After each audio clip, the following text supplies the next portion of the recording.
हम आज स्टार्ट करने जा रहे हैं नवबोध समसामयिक भारतीय समाज में शिक्षा डीलेट फर्स्ट ईयर।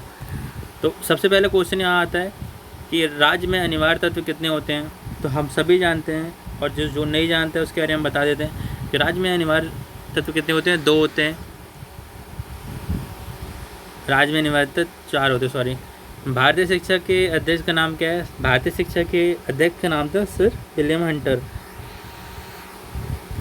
भारतीय शिक्षा आयोग गठन कब किया गया था? भारतीय शिक्षा संगठन किया गया था सन 82-83।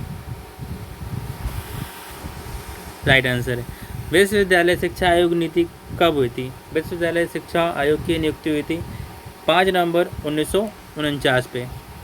शिक्षा मंत्रालय के विभाग हैं। ये शिक्षा मंत्रालय के आप सभी देख सकते हैं कि 4 मंत्रालय होते हैं। विद्यालय शिक्षा विभाग, उच्च शिक्षा विभाग, यूनेस्को शिक्षा विभाग। क्वेश्चन 6 पे आते हैं। राज्य के निम्नलिखित अंग हैं। राज्य के निम्नलिखित अंग कौन से हो सकते हैं? सरकार, जनसंख्या, संप्रभुता और निश्चित भूभाग। ये सरकार के ऐसे होते हैं। निःशुल्क शिक्षा अनिवार्य बाल शिक्षा पर अधिकार कब लागू किया गया? ये लागू किया था सन 2009। निःशुल्क एवं अनिवार्य बाल शिक्षा अधिकार दंड संहिता कितनी है? धारा 21 है। माध्यमिक शिक्षा आयोग के अध्यक्ष कौन थे? 52-53 में लक्ष्मी स्वामी मुदलियार। यूनेस्को की स्थापना कब हुई थी? यूनेस्को की स्थापना हम सभी जानते हैं 1946 में हुई थी। जिला प्राथमिक शिक्षा कार्यक्रम कब लागू हुआ? जिला शिक्षा प्राथमिक लागू हुआ 1994 में। मूल वह है जो मानव की इच्छाओं को तुष्टि करे। ये किसने कहा था? ये अर्बन जी ने कहा था। क्योंकि अर्बन से ये समझ लीजिए कि अर्बन मतलब होता है देसी, और देश के जो शहरी लोग होते हैं वही कुछ ना कुछ बोलते हैं। तो इच्छा किसकी होती है? अर्बन जी की होती है। बाल मजदूरी की श्रेणी में आते हैं। तो बाल मजदूरी आप सभी जानते होंगे, 14 वर्ष के बालक या फिर उससे कम एज के बालक बाल श्रम में आते हैं।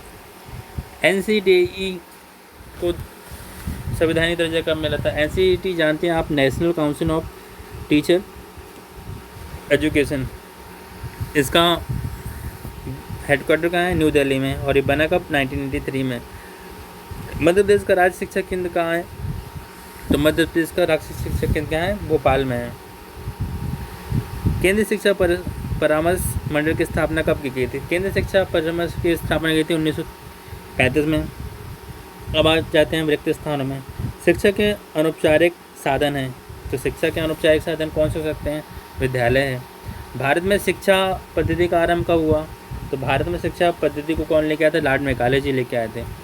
पिछड़े देश के विकास में सर्वाधिक सहयोगी उपकरण कौन है? तो मानसिक विकास होता है।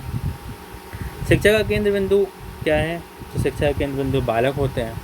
शिक्षा एक ऐसी प्रक्रिया जो बालक के आंतरिक गुणों को प्रकाशित करती है। ये किसने कहा था? फ्रावेल ने कहा था। फ्रावेल ने कहा था कि शिक्षा जो है बच्चों के आंतरिक गुणों को बाहर निकालती है, मतलब निखारती है। फ्रावेल जी ने कहा था।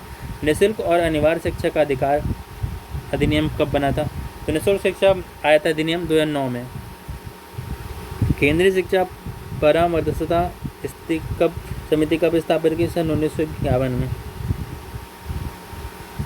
मानसिक बालकों की पहचान करने के लिए कितने परीक्षण किए गए हैं? तो मानसिक बालकों की पहचान करने के लिए 3 परीक्षण किए गए हैं। अधिनियम 1995 विस्तार किस राज्य में नहीं है? तो हम सभी जानते हैं कि जम्मू कश्मीर है, जहाँ पे नहीं है। राष्ट्रीय शैक्षिक योजना प्रशासन स्थापना स्थित है तो न्यू दिल्ली में होगी। जब भी राष्ट्रीय की बात आएगी तो न्यू दिल्ली में होगी, और MP की बात आएगी तो वहाँ पे होगी, भोपाल में। नई शिक्षा नीति व्यवस्था को दूर करने के लिए विशेष बल देती है। तो ये क्या देती है? अवसर की समानता। प्रोग्राम एवं एक्शन किस सन में प्रस्तुत किया गया था? प्रोग्राम एवं एक्शन 1992 में प्रस्तुत किया गया था।